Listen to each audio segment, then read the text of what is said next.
Welcome to another hair-raising episode of the Hellion Rebellion Rock and Roll Association.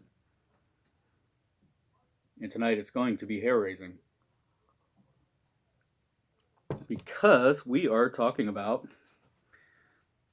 a band called the B-52's. I didn't know this.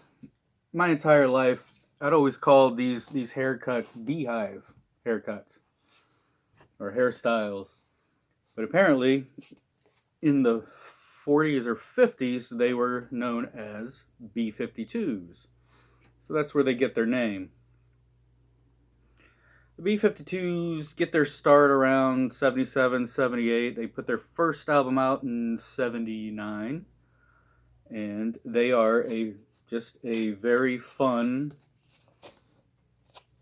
sort of rock and roll dance band. I mean, it's, music, art, books. They don't have to have these big messages. They don't have to be philosophical Rubik's Cubes. They don't have to be real art. Sometimes it's all about having a little bit of fun. And this band definitely exemplifies that.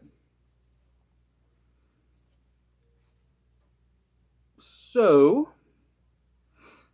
what else can we say? They are from Athens, Georgia, which in the 80s, Athens became a haven for sort of alternative bands. Of course, at the time, we didn't call them alternative bands. We called it college rock.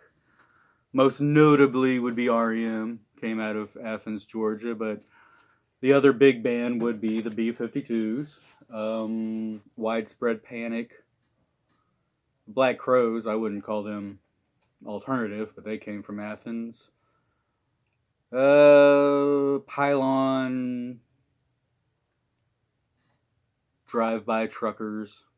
So that's been a haven of college rock, or art rock, new wave.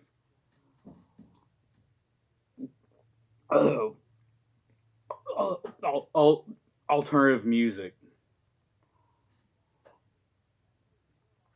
So B-52's,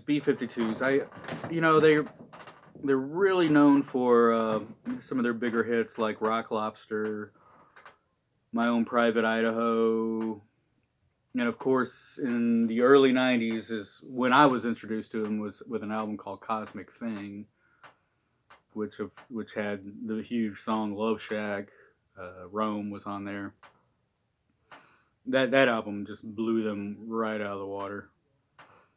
They are, to this day, they're kind of still together. They still, once in a while, will tour. There's been a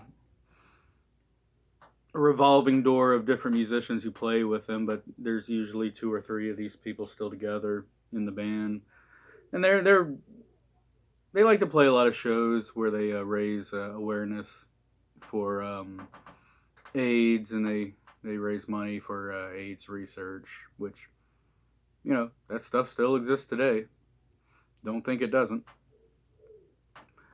So, I was reading a little bit on Wikipedia prior to this video, and apparently John Lennon, prior to his assassination, and well, he said this in 1980. I don't know. When was he assassinated? 81, 82? Claimed that the B-52's were his favorite band at the time.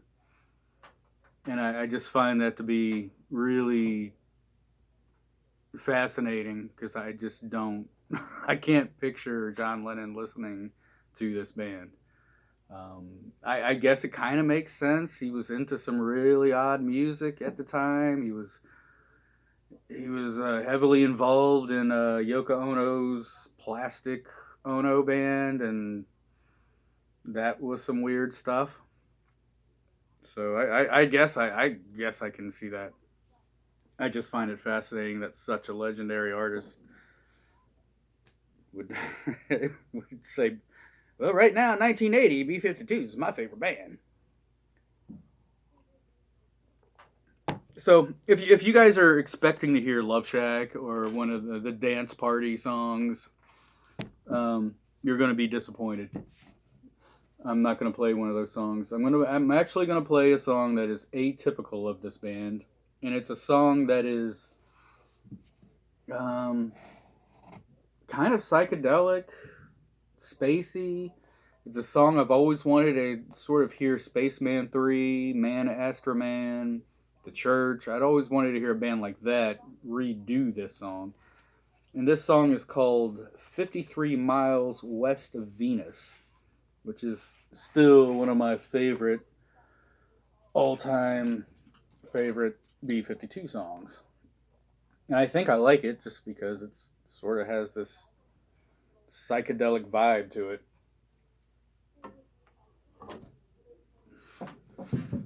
What else is in here? Is there anything else for us to look at? Ooh, that's neat. Look at that. All right. So, B-52's Wild Planet. The song is called 53 Miles West of Venus. Let's check it out.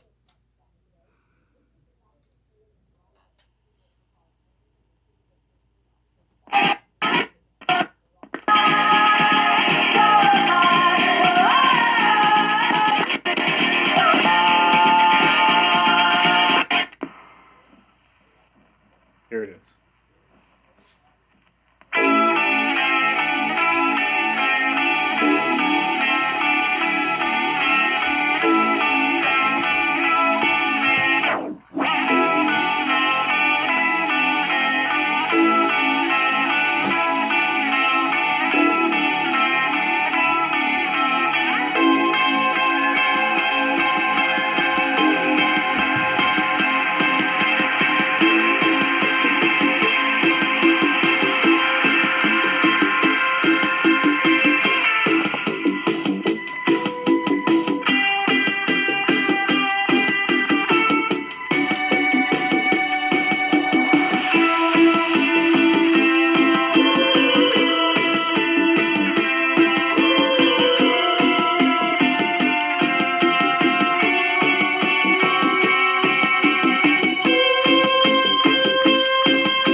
So yeah, there you go.